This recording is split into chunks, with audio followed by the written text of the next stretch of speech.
Philadelphia. I'm Martha Quinn in the Tom Petty Artist Compound. Tom, how's it going? And a pleasure to meet you. Paragraph. Adelphia. I'm Martha Quinn in the Tom Petty Artist Compound. Tom, how's it going? And a pleasure to meet you. Well, it's going very well. In 2017, just weeks before his death, Tom Petty broke down. He told his closest friend about the day that haunted him for decades. It happened in 1979. Someone was dying, and Tom walked away. He never went back. He called it the most cowardly thing he ever did. The shame followed him through every song, every tour, every relationship. He tried to numb it with drugs. Nothing worked. What he did that day will break your heart. It explains music, everything about why he lived the way he did. Tom Petty came into the world on October 20th. Music 1950 at exactly 51 p.m. in Gainesville, Florida. He was born to Kitty, a local tax office worker, and Earl, a traveling salesman who was hardly ever home. Their house sat in a quiet neighborhood called the Duck Pond, filled with old Victorian homes and mossy trees, the kind of place that looked peaceful, music from the outside. But inside the Petty home, things were anything but peaceful. Tom's father, Earl, had a bad temper and a drinking problem. And by the time Tom was 5 years old, the beatings had already begun. One day in 1955, while playing with a slingshot in the yard, Tom accidentally hit the fin of a shiny 1955 Cadillac. The angry driver came straight to their house. Kitty warned him in a whisper, "This is bad. Your father's not going to like this." When Earl got home that night, he took off his belt and beat his son until his body was covered in raised welts from head to toe. Kitty and Tom's grandmother laid him on the bed, stripped off his clothes, and dabbed the wounds with cotton and alcohol while he cried in silence. It wasn't the last time. Tom learned early how to disappear when his father came near. He found comfort with his mother. Kitty was soft-spoken, kind, and full of music. She taught him country songs and always kept a radio playing nearby. But her own life was hard. She had music, epilepsy, and cancer, and she quietly endured the storm of Earl's violent moods. One day, years later, while Tom was playing with his band, Mud Crutch, the family went on a fishing trip. On the way back, Earl had too many music drinks and crashed the car into another vehicle. Everyone was knocked unconscious. Kitty's health never recovered. She became weaker and more withdrawn after that day. And when she died on October 21st, 1980, just one day after Tom's 30th birthday, Tom said he knew she was already slipping away long before that. Things shifted again when Tom was 10. It was the summer of 1961. His uncle Earl Jernigan worked in the movie business and took him to see a film shoot in Ocala. The movie was Follow That Dream, and the star was Elvis Presley. Hundreds of people crowded the streets to catch a glimpse. Then Elvis appeared, glowing like some kind of god, and walked, music, right past young Tom, pausing just long enough to shake his hand. Tom stood frozen, too stunned to speak. That moment hit like a bolt of lightning. When he got home, he traded his slingshot to his friend Keith Harbin for a full stack, music of Elvis 45s. Then he locked himself in his room and played them over and over. His parents thought something was wrong with him, but he didn't care. He had found something stronger than fear. He had found music. Tom's little brother, Bruce, was born in 1957, 7 years after him. By the time Bruce could walk, the family was already falling apart. Earl's job was unstable. He gambled, drank more, and brought home less money. The house was filled with yelling. Bruce learned to keep his head down and play sports to avoid getting hit. Tom escaped through music and television, but it wasn't enough to protect him from what he saw. Music. He watched his mother shrink under the weight of her sickness and his father's anger. It left a scar that never really healed. In 1964, when he was 14, Tom got his chance to turn all that pain into something new. A girl named Cindy at Howard Bishop Junior High asked if he knew a band that could play at the school dance. He lied and said yes. Then he grabbed some friends and made one. They called themselves the Sundowners. They practiced in a wooden shed attached to the family home using old carpet to keep the sound in. That summer, they won a Battle of the Bands contest and started playing Friday nights for $100 a show. The Beatles had just appeared on The Ed Sullivan Show that February, and everything changed. Tom heard "I Want to Hold Your Hand" at the Teen Time Center and said I didn't have to be Elvis. He just needed a guitar and something music to say. But things with the band turned dark in 1966. They were setting up for a show at the Delta Upsilon frat house near the University of Florida. Tom got into a fight with his drummer Dennis Lee. Words turned into music threats. Dennis punched him in the face hard and then kept hitting. Fraternity boys stood around cheering as Tom got beaten to the ground. His mother cried all night when she saw the damage. That was the end of the Undowners. Even though Earl bought Tom his first guitar for $35 from Sears, he never understood him. Earl wanted a son who played sports, went hunting, and acted tough. Tom wasn't like that. He was quiet, thoughtful, and completely hooked on music. After the Elvis moment, it only got stronger. When the Beatles hit America, it was like music, the world changed from black and white to color. Tom watched their Ed Sullivan performance on February 9, 1964 with 75 million others. He waited through every comedy skit just to see them play again. From that night on, it was clear to everyone around him something had flipped. Tom Petty was going to be a musician. No matter what, he made it through Gainesville High, and music graduated in 1968, all while playing in bands and letting his hair grow long, earning strange looks around town. After the Sundowners fell apart, Tom met a guitarist named Mike Music Campbell. Their bond was instant. They started playing together and formed Mud Crutch with a few other local guys. Music, including Benmont Tench, a classically trained keyboardist with a sharp ear. They played all over Florida, built their sound, and practiced music at a beat-up farmhouse on NW 45th Avenue called Mud Crutch Farm. It was more than a name. It was home. By 1970, Tom was just 19 and fronting the band full-time. They recorded their first single in 1971 and started building a small following. The songs were strange and soulful, echoing the Grateful Dead more than the top 40 radio hits of Gainesville. In fall 1970, they landed a steady gig at Dub's Steer Room, a rowdy bar with topless music dancers and rowdy crowds. They played 6 nights a week from 9 p.m. to 2 a.m. for $100 a week, more than some of their parents made. During the day, they worked music landscaping jobs in the Florida heat for the University of Florida's grounds department. After work, they rehearsed at the farm, then played all night at Dub's. It was brutal. It was nonstop. Music, it was the only way they could survive. In 1972, they threw a music festival at Mudcat Farm. Hundreds of people showed up. The police didn't stop it. That gave them confidence to go bigger. For Halloween, they threw a second one. This time it exploded into chaos. Music people took drugs. Some thought they were in A Clockwork Orange. Officials stormed in, ripped out the cords, grabbed drumsticks, and shut it down. Angry fans tore down the sound towers and set them on fire. The band got evicted. Mud Crutch was homeless again. Through it all, Tom's focus never wavered. On March 24, 1974, he married his high school girlfriend, Jane Bino. She was already pregnant with their daughter, Audria, who would be born on November 28 that same year. They lived above a barber shop and laundromat at 1618 NW 1st Avenue, where friends crashed, smoked weed, and listened to records. Tom played his songs for Mike Campbell at the kitchen table. But the small space, the late-night noise, and Tom's single-minded obsession with music began to wear on Jane, who felt alone even when he was home. In August 1974, Tom Petty was just 23 when he left Gainesville, Florida, with nothing but a demo tape, a music handful of friends, and a borrowed $100 for gas. Mud Crutch wasn't a famous band. They were just a group of Florida boys chasing a sound. They drove across the country toward Los Angeles, packed in tight with their instruments and dreams. They didn't have a plan, just a belief that the music would carry them. It nearly did. Within their first week in L.A., 7 record companies offered them studio time based on that rough demo alone. Music, but they didn't sign right away. They got a call from producer Denny Cordell, music, and stopped in Tulsa at Shelter Records to cut demos for 20 straight hours, all in one go. It was hot, loud, and frantic.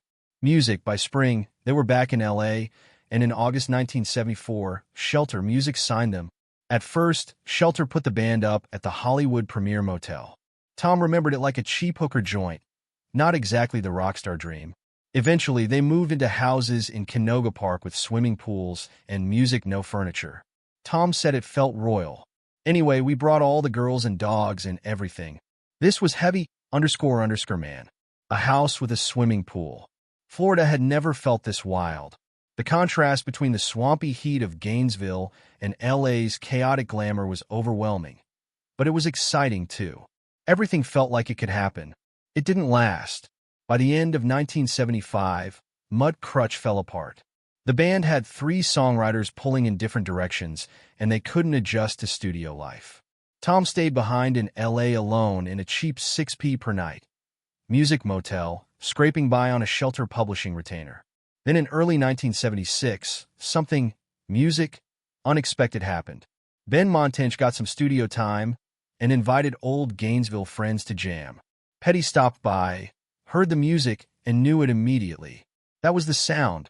Mike Campbell on guitar, Tench on keys, Stan Lynch on drums, Ron Blair on bass. Petty joined them and they recorded Stranger in the Night, just music like that. He rushed the tapes to Cordell in Malibu, and things moved fast. In June 1976, they recorded 15 songs in 15 nights. Every afternoon, Tom wrote, at 9 p.m., the band would arrive and they'd work until sunrise. 1 song per night, no breaks. It was raw and exhausting. They called themselves Tom Petty and the Heartbreakers. And they had no idea what was coming. Their debut album dropped on November 9, 1976. It sold only 6,500 copies in the first 3 months. Breakdown flopped, but then early in 1977, they opened for Blondie at the Whiskey. The critics went wild. That led to a UK tour in the spring, opening for Neil Slogren, and everything exploded. American Girl and Anything That's Rock and Roll took over British radio. The crowds lost their minds. Tom remembered landing in London at 7:30 in the morning and facing a full press swarm. It never slowed down. For 2 months, they were chased across the UK. Girls stormed the stage. Security couldn't keep them back. They weren't just opening anymore. They were headlining. When they re-released Breakdown in late 1977, it hit then 40 on the Billboard chart in 1978. The thing that flopped the first time was now the thing pulling them back up. In March 1979, Shelter Records got sold off to MCA. The moment it happened, Tom Petty felt betrayed. He had a clause in his contract that said, he had to be consulted before anyone could sell his name to another company, but no one called him. Suddenly, MCA owned him. He said he wouldn't be bought and sold like meat. So MCA sued him. They locked him out of recording, performing, or signing with anyone else. They tried to bury him with lawsuits, 9 of them. At the same time, Petty went into the studio and started recording anyway. He didn't ask for permission. He paid out of pocket, racking up more than $500,000 in recording costs for what would become Damn the Torpedoes. On May 23, 1979, with nowhere else to turn, he filed for Chapter 11 bankruptcy. His debts were $576,630. His assets were just $56,845. But the move voided his contracts and forced MCA to come to the table. One terrified record executive told Billboard, "If this works, every artist will try it." And it worked. Petty got to renegotiate. He kept creative control, but everything around him was falling apart. His marriage was crumbling. Jane Bino, whom he'd married in 1974, was mentally unstable and already struggling with addiction. She called constantly. Sometimes she threatened suicide if he didn't stay on the phone. Their daughter Audrey saw it all. Years later, she would call her mother cruel and verbally abusive. But in 1979, Tom didn't leave. He threw himself into work instead. On October 19, 1979, Damn, The Torpedoes came out. It hit number 2 on the Billboard 200. It went triple platinum. Songs like Refugee, Don't Do Me Like That, and Here Comes My Girl played everywhere. The album was raw and honest, recorded during legal chaos and emotional exhaustion. Petty later said there was a sense of persecution that year. Lawsuits, pressure, and pain surrounded every note, but it all cut through. By 1980, they had sold over 3 million albums. Bassist Ron Blair had money now, so did the rest of the band. But success, music, brought pressure. The music got more professional, more uptight. Blair started fading away. He couldn't stand the endless touring, the bad sound systems, the meaningless hotel rooms. By 1982, he was gone. Petty told the Gainesville Sun that Ron had vanished from their lives long before he quit. We didn't see him socially ever. Back in 1981, MCA tried to raise the price of the next album by $1 from $8.98 to $9.98. They called it superstar pricing. Petty was furious. He said he didn't need the extra dollar, and neither did MCA. He threatened to pull the album or rename it $8.98. A record store in Los Angeles announced a boycott. MCA folded. On May 5, 1981, Hard Promises came out. Music at $8.98. It went platinum. The waiting hit No. 19. On the cover, Petty stood in a record store. Bins behind him all labeled $8.98. But nothing was easy anymore. Petty spent 18 months trying to record Southern accents. He wanted it to be a double album about the American South. He recorded it in his own basement studio, obsessing over every vocal. He tried to sing in a Southern accent, but it came out forced like a cartoon. During one session, after hearing a raw take of Rebels music, he snapped.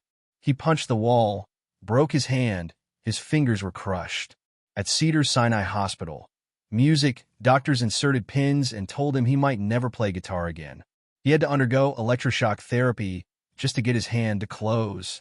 Dave Stewart and Robbie Robertson helped finish the album, but Petty couldn't hide how much it hurt. The 1985 tour used the Confederate flag, music, as stage decoration.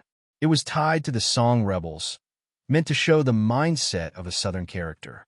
But fans took it differently. They waved music flags at concerts. Petty realized too late what he had started. Music in North Carolina, he stopped the show mid-performance and called himself Music Stupid. Years later, in 2015, he said the flag should never have represented them. It was a downright stupid thing to do. At the same time, cocaine filled the studio. Petty said they had too much time and too many drugs. Stan Lynch called it dancing with the devil. Mike Campbell once snorted something he thought was coke. It shut down his stomach and put him in the hospital. It was the wildest they ever were. In the middle of it all, Petty fired Ron Blair and brought in Howie Epstein on September 1st. Music, 1982. 20 years later, Epstein would die from a heroin overdose. That same year, Jane gave birth to their second daughter, Anakim Violet, but she was slipping deeper into addiction. Petty once found her passed out while their baby slept in another room. By 1984, he knew he had to leave, though their divorce didn't become official until 1996. Even after that, she'd still call him late at night, screaming outside his house. Audrea said later that being married to someone mentally ill for so long had destroyed her father. And just when things started to calm down, Petty got pulled into controversy again. In 1985, MTV aired the video for Don't Come Around Here No More. Petty, dressed as the Mad Hatter, cut Alice into music pieces and served her as cake. Viewers were stunned. Some called it cannibalistic. The outrage helped fuel the PMRC's push for music censorship. But the song became his biggest music crossover pop hit, climbing to number 13 on the Billboard Hot 100. In April 1988, George Harrison needed a B-side for his single This Is Love. He was with Jeff Lynne and Roy Orbison in L.A., but didn't have his guitar, so they stopped by Tom Petty's house to grab it. That one stop changed music everything. Harrison asked Petty to come along. They headed to Dylan's garage studio in Malibu. They recorded one song called Handle with Care, named after a label on a cardboard box. When Harrison took the tape to Warner Brewers, the execs told him it was too good for a B-side. He needed a whole album. So, the group became a band. Harrison, Petty, Lynne, Orbison, and Dylan. They called themselves the Traveling Wilburys. They found Orbison right before a show at the Celebrity Theater in Anaheim and asked him to join. That night, they watched him sing his heart out while punching each other in excitement. Traveling Wilburys Volume 1 came out in 1988 and sold over 3 million copies. hitting number 3. The 5 of them felt like kids again. 1 year later, everything got bigger and messier. On April 24th, 1989, Full Moon Fever came out. It reached number 3 and stayed on the charts for a full year. It went quintuple platinum with over 5 million copies sold. Free Fallin' reached number 7. I Won't Back Down hit number 12. Running Down a Dream climbed into the top 30, but it didn't come easy. MCA Records refused to release the album at first. They said it had no hits. The president of MCA, Irving Azoff, resigned soon after. The next team reversed the decision, but inside the band, cracks were forming. Mike Campbell had played almost everything on the album, with Jeff Lynne producing. Music, Stan Lynch felt it was the start of Petty going solo. He was right. Music, even though they toured together, something had shifted. Petty said the album's success made him feel like a nice guy for about a year. But it also changed the balance. Then Howie Epstein began slipping. In 1991, during the Into the GRE at Wide Open sessions, they recorded at Studio C in Rumbo Recorders for $600 a day. But Howie couldn't keep it together. He was using heroin, showing up late, music disappearing. The band found out he was stealing money from the studio to buy drugs. They had to confront him. It worked for a little while, but nothing held for long. Still, the music came through. Learning to Fly spent 6 straight weeks at number 1 on the mainstream rock music tracks chart, tying the waiting from 1981. The title track's music video starred Johnny, music, Depp. It looked like success, but inside things were unraveling. Between July 1992 and April 1994, Petty poured everything into music, Wildflowers. He called it the divorce album. Jane was gone by then, but the wounds were fresh. Producer Rick Rubin said Petty didn't want to leave the studio. It was the only place music felt safe. He recorded 26 to 28 songs, but Warner Brothers made him cut it to 15. That decision haunted him. When the album came out in November 1994, it sold 4 million copies by Music Spring 1995. You Don't Know How It Feels, and It's Good to Be King played constantly on MTV. Petty later told Rubin he didn't understand how the album turned out so good. He said he couldn't make another one like it if he tried, but the sadness behind it was real. After the divorce was finalized in 1996, Petty collapsed into heroin. He didn't talk about it publicly. He used quietly, numbing himself. Dana York came into his life and slowly pulled him back. Meanwhile, Traveling Wilburys Vol. 3 came out on October 29, 1990. They skipped Volume 2 on purpose just to mess with people, but it wasn't the same. Roy Orbison had died of a heart attack in December 1988. The group recorded Volume 3 as 4 instead of 5. Music Dylan kept showing up late. Studio time was rushed. The album hit number 11, but it didn't have the soul of the first. Critics noticed, music, the vocal blend wasn't as rich without Orbison. They joked about touring on an aircraft carrier playing only in the sun. But it never happened. The group dissolved quietly. Both albums disappeared from print until Rhino Records reissued them in 2007. By then, Harrison had died too. In April 1999, Tom Petty stood on stage singing a song called Room at the Top. He told fans it was about feeling all right. Music, he said he had over $1,000 in the bank, but he didn't sound all right. He sounded broken. The lyrics weren't hopeful.